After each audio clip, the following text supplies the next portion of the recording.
ভাই পরে এসে কেউ ডিঙ্গিয়ে সামনে আসবেন না, বসেন, যে যেখানে আছেন এখানে বসেন।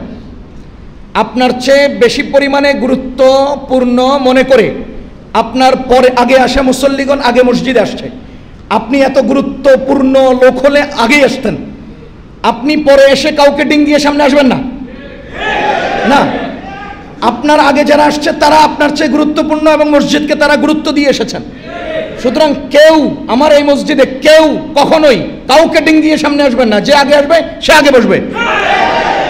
আপনি যত উঁচু মানের হন, মসজিদে মুসল্লি হয়ে আগমন করে।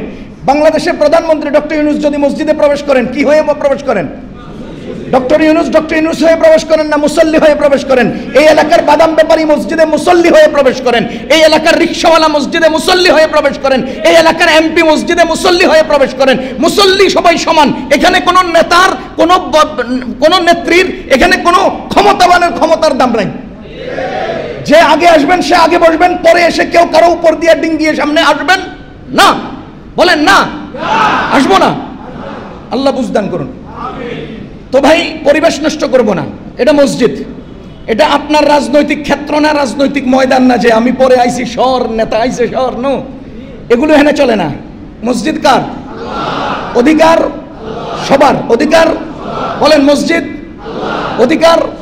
যে আগে আসবে আগে বসবে, পরে এসে আগে আসবেন না।